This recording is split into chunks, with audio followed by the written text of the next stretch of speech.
আসসালামু আলাইকুম রহমতুল্লাহি ওবরকাতুহ। সম্মানিত দর্শক, আপনারা অনেকে দেখেছেন যে একজন বয়োবৃদ্ধ মানে চিশতিয়াপন্থী ফকির বা তাদেরকে পাগল বলতে পারেন। তারা নিজেদেরকে এইভাবে দরবারি পাগল হিসেবে পরিচয় দিতেই পছন্দ করেন। বাংলাদেশে এরকম হাজার হাজার লোকজন রয়েছেন। কেউ হয়তো মাজার ভক্ত, কেউ হয়তো তরিকাপন্থী, এরকম। তো যারা মাজার ভক্ত, লম্বা দাড়ি রাখেন, চুল কাটেন না, লম্বা চুল থাকে, হাতে অনেকগুলো বালা পরেন, গলায় মালা পরেন, অনেকে গান করেন, অনেকে কিঞ্চিৎ গাঁজা খান এবং বিভিন্ন মাজারে তারা ঘুরে বেড়ান। এই মানুষগুলো অনেকটা সংসার বিরাগী। সংসারের প্রতি তাদের কোনো এরকম লোভ লালসা নেই এবং তাদের এই অভ্যাসের জন্য তাদের পরিবার পরিজনও ঠিক অনেকটা তাদেরকে সন্ন্যাসী হিসেবে গ্রহণ করে ফেলেছে। এই যে সন্ন্যাস ধর্ম বা এই যে একটা ভাববাদী অভিব্যক্তি, সংসার বিরাগী হয়ে স্রষ্টাকে খুঁজে বেড়ানো, এটি অনাদিকাল থেকে চলে আসছে। হিন্দু, বৌদ্ধ, খ্রিস্টান সকল মূল ধর্মে আছে। এমনকি বৈদিক ধর্ম বলতে যে সকল নৃগোষ্ঠীর ছোট ছোট ধর্ম রয়েছে, সেখানে এরকম বহু সন্ন্যাসী আপনি দেখতে পাবেন। বনে জঙ্গলে, পাহাড়ে পর্বতে, মরুভূমিতে তারা ঘুরে বেড়াচ্ছে হাজার বছর ধরে এবং এই সমাজ তাদেরকে ওইভাবেই গ্রহণ করেছে। এবং আশ্চর্য ব্যাপার হলো যে পৃথিবীর অনেক মহৎ কাজ, অনেক মহৎ আবিষ্কার সব কিন্তু এদের দ্বারাই হয়েছে।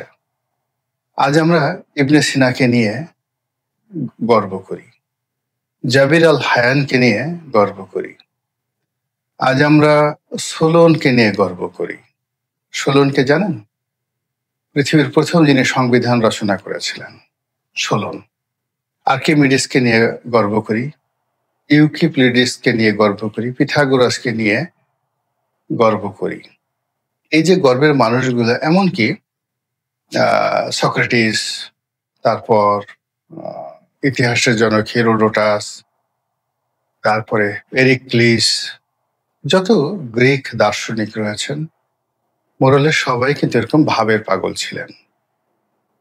বিজ্ঞানীদের মধ্যে চিন্তা করেন, আইনস্টাইন চিন্তা করেন, নিউটন চিন্তা করেন, বেশিরভাগই ভাবের পাগল ছিলেন। পোশাক আশাক, চাল চলন সবকিছুর মধ্যে একটা পাগলামি ছিল এবং মানুষ সমাজকে বাদ দিয়ে তারা ভিন্ন একটা জগৎ গড়ে তুলেছিল। তো এরকম হয়তো দেখা গেল যে 1,00,000 ভাবের পাগল আছে, তার মধ্যে থেকে একজন বিশেষ কিছু যোগ্যতা অর্জন করে ফেলেন। আপনি লালন শাহের কথা চিন্তা করেন।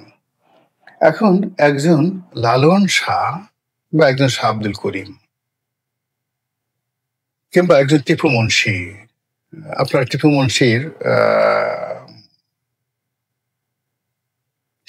না, ঠিক এই মুহূর্তে আমার নামটা মনে আসতেছে না, মুন্সি নাম আর কি, উকিল মুন্সি, কিংবা ধরুন একজন নরেন বিশ্বাস, এই যে যারা কবিয়াল ছিলেন বাংলার আনাচে কানাচে, তারা যে সৃষ্টি করে গেছেন, আপনি আমি আপনার মতো সাধারণ মানুষ হাজার বছর চেষ্টা করেও একটি অক্ষর ওইভাবে আমরা তৈরি করতে পারবো না। এই ভাবের পাগল, ভাব করতে করতে তাদের মধ্য থেকে অনেক কিছু তৈরি হয়। তো এরকম একজন ভাবের পাগল, তাকে কিছু ইসলামপন্থী, কেউ বলছেন তৌহিদি জনতা, কেউ বলছে জামাতের লোক, কেউ বলছেন এনিথিং, মানে তারা মাথায় পাগড়ি পরা, লম্বা জুব্বা পরা, সাদা, মুখে দাড়ি, মানে এবং সেই কালো সফেদ দাড়ি, এদেরকে দেখে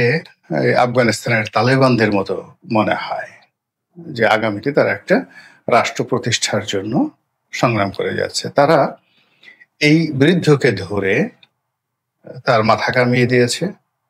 দাড়ির অবস্থা কামিয়েছে কিনা আমি বলতে পারবো না, কিন্তু পত্রিকায় এসছে দাড়িও কামিয়েছে। কেন কামিয়েছে এটা নিয়ে নানা রকম মত থাকতে পারে। মূল ব্যাপার হলো যে এটা এখন সারা দুনিয়াতে একটা স্ক্যান্ডাল হয়ে পড়েছে এবং ডক্টর মোহাম্মদ ইউনূসের জন্য ভীষণ রকম একটা দায় তৈরি করে ফেলেছে। দুনিয়া আমাদেরকে যারা চেনেন বা আমাদেরকে নিয়ে যাদের মাথায় ব্যথা রয়েছে তাদের বক্তব্য হলো যে কি শুরু করলেন ডক্টর ইউনূস? তার জমানাতে উগ্রপন্থী মানুষ কি না করছে বাংলায়। শুধু ধর্মকে ব্যবহার করে যে উগ্রতা দেখাচ্ছে তা নয়, রাজনীতিতে উগ্রতা দেখাচ্ছে, পেশায় উগ্রতা দেখাচ্ছে। যে যেখানে পারছে ডক্টর ইউনূসের সঙ্গে ঘনিষ্ঠ সম্পর্ক রয়েছে বা জুলাই আগস্ট বিপ্লবের সঙ্গে ঘনিষ্ঠ সম্পর্ক রয়েছে এইরকম লোকজন, তারা সেটা তৃতীয় লিঙ্গের হন কিংবা তারা পথবধূ মানে পতিতা, সেটা হন, মাস্তান হন, চাঁদাবাজি হোক বা খুনি হন, ডোম হন, মুসি হন, ডাজ নট ম্যাটার। তাদের সঙ্গে যদি এই ক্ষমতা ধরে এখন যারা লোক রয়েছে তারা মানে তাদের সেই সম্পর্ক থাকে, প্রথমেই তারা একটা মব করতে পারে, যা ইচ্ছে তাই করতে পারে, তারা সন্ত্রাস করতে পারে, চাঁদাবাজি করতে পারে, দখলদারিত্ব করতে পারে এবং তাদের কোনো বিচার হয় না এবং তারা যেখানে ইচ্ছা সেখানে গিয়ে পাইকারি হারে কোর্ট কাছারি থেকে শুরু করে থানা পুলিশে মামলা মোকদ্দমা করতে পারে। তারা যে কোনো লোককে ধরে নিয়ে তারা গারদে ঢুকাতে পারে। এরকম একটা অবস্থা, ভয়, ভীতি বাংলাদেশের ভিতরে ছড়িয়ে পড়েছে, দেশের বাইরে ছড়িয়ে পড়েছে। ২ নম্বর হলো যে এই সময়টিতে যারা ইসলামপন্থী বিশেষ করে তাদের যে বাড়ন্ত বা তাদের যে উগ্রতা এবং তারা যে সকল কর্মকাণ্ড করছেন তাদের মধ্যে মানে ইসলামের যে বিনয়, ইসলামের যে ভদ্রতা, ঔদার্যতা, এই সব জিনিসগুলো উবে গেছে, চলে গেছে। তো এরা এখন যে কথা বলছে, অহমিকা দেখাচ্ছে, এরা যে জোশ দেখাচ্ছে, এটা বাংলাদেশে আমরা কখনো, আমি তো অন্তত আমার এই ক্ষুদ্র জীবনে আমি কখনো দেখিনি। তারা সবসময় ইসলাম বলতেই মানে গ্রামের সবচেয়ে সহজ সরল ভদ্র নম্র মানুষটি মসজিদের ইমাম নামাজ পড়াচ্ছেন, আজান দিচ্ছেন, তারও আগে উস্তাদ যে আমরা বলতাম তিনি কোরআন শিক্ষা দিচ্ছেন, বাড়িতে বাড়িতে মিলাদ পড়াচ্ছেন এবং সমাজের কোনো বিচার সালিশ মানে কোনো কুটিলতার মধ্যে তারা যেতেন না। মানুষের বিপদ আপদে ঝাল দিতেন, ফুঁক দিতেন, দোয়া করতেন, এরকম একটা অবস্থা।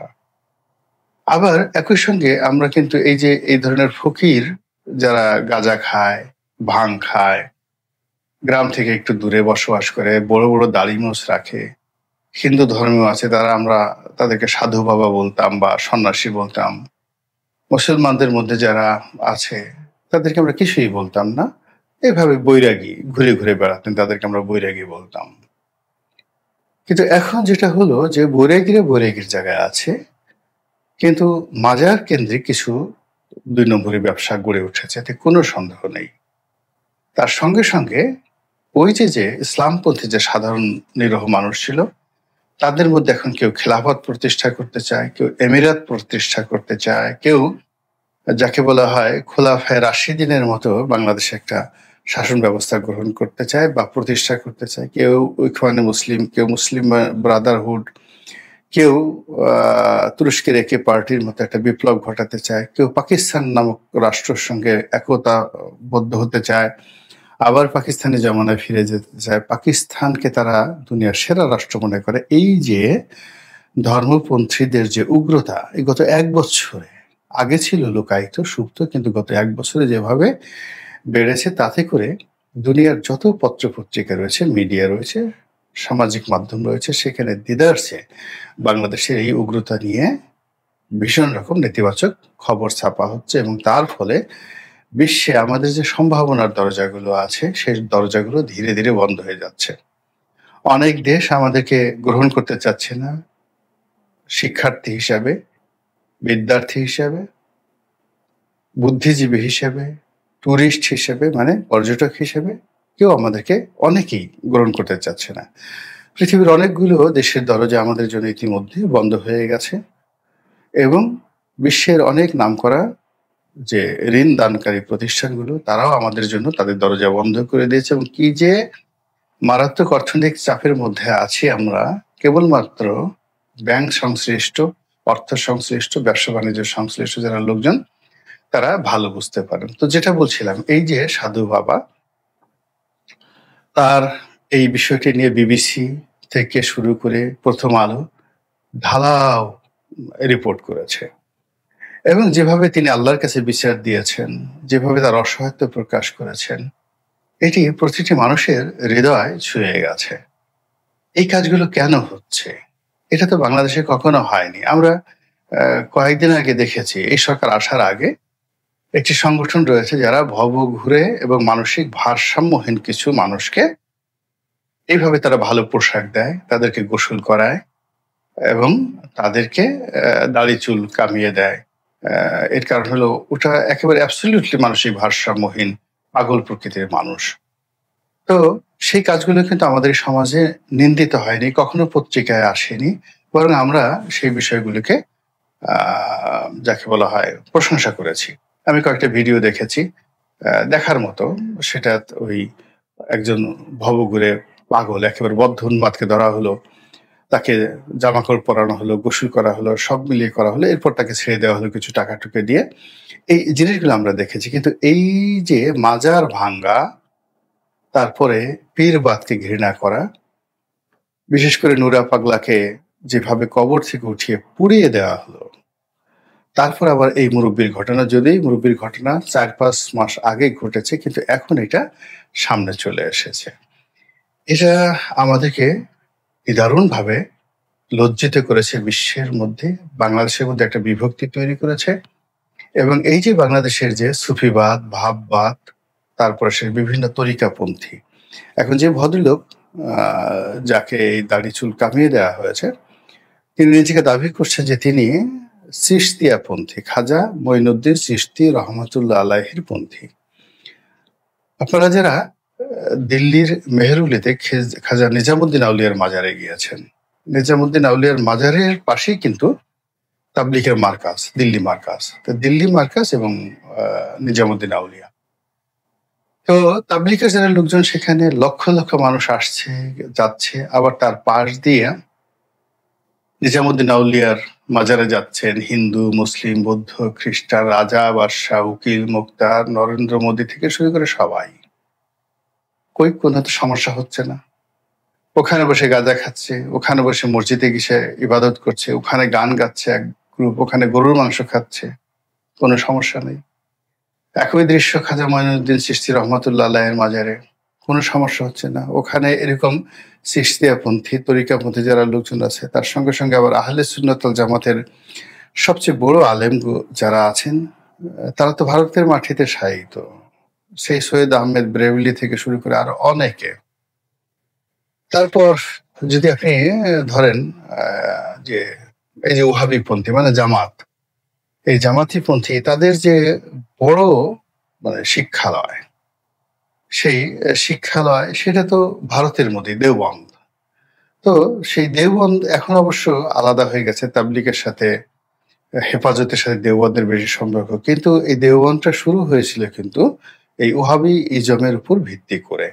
এবং আপনারা জানেন যে মাওলানা রশিদ আহমেদ গাঙ্গুহি উনি এটার অন্যতম প্রতিষ্ঠাতা ছিলেন এবং তার সঙ্গে সঙ্গে বেহেশতি জিওর যে লেখক সেটা হলো মৌলানা আশরাফ আলী খান থানভী।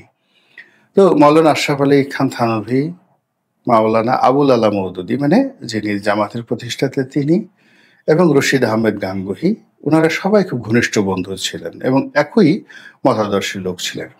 কই ভারতে তো কখনো এরকম ঘটনা ঘটেনি।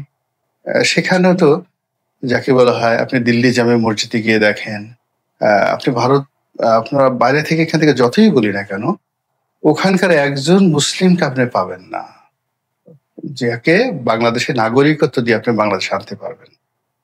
মানে আমরা এখান থেকে যা কিছু শুনি, ইভেন আপনি কাশ্মীরে যান, আপনি কাশ্মীরের একজন মুসলিমকে পাবেন না যে পাকিস্তানের নাগরিক হতে চায়, সে স্বাধীনতা চায়, স্বায়ত্তশাসন চায়, কাশ্মীরকে আলাদা স্টেট হিসেবে রক্ষা করতে চায়, কিন্তু পাকিস্তানের নাগরিক হতে চায় না, বাংলাদেশের নাগরিক হতে চায় না। এমনকি বাংলাদেশের মানে কোনো কাশ্মীরি মেয়েকে আপনি আপনার ছেলের জন্য আনতে পারবেন না। কখন আনতে পারবেন না? এমনকি আপনার মেয়েকে আপনি কোনো কাশ্মীরের ছেলের কাছে বিয়ে দিতে পারবেন না। তো বোঝার চেষ্টা করুন যে একটা সমাজ তারা নিজেরা মারামারি করছে, কাটাকাটি করছে, মসজিদ ভেঙে ফেলছে, আরো অনেক কিছু করছে। কিন্তু ওখানে একটা জাতীয়তাবাদ এবং জাতীয় ঐক্য গড়ে তুলছে। কিন্তু আমাদের এই বাংলাদেশে গত ১ বছরে আমাদের যে ধীরে, ধীরে অবক্ষয়গুলো হচ্ছিল, সেই অবক্ষয়গুলো একটা রীতিমতো ভূমিধস অবক্ষয় শুরু হয়েছে এই ডক্টর মোহাম্মদ ইউনূসের জমানাতে। এবং তিনি যা কিছু করছেন একমাত্র আল্লাহ জানেন তিনি কিয়ামতের ময়দানে কি জবাব দিবেন। কিন্তু আমরা রীতিমতো অস্থির হয়ে পড়েছি তার এই দুর্বল শাসনের কারণে। এবং তার সেই দুর্বলতার সুযোগ নিয়ে আমাদের এই সমাজে যে ভাতৃঘাতী সংঘর্ষ শুরু হচ্ছে, একে অপরকে আমরা যেভাবে বিষোদ্গার করছি, এটা যে আসলে কতদিন চলে একমাত্র আল্লাহ রব্বুল আলামিন জানেন। আল্লাহ আমাদের সবাইকে হেদায়েত দান করুন, হেফাজত করুন। আসসালামু আলাইকুম ওয়া রাহমাতুল্লাহি ওয়া বারাকাতুহু।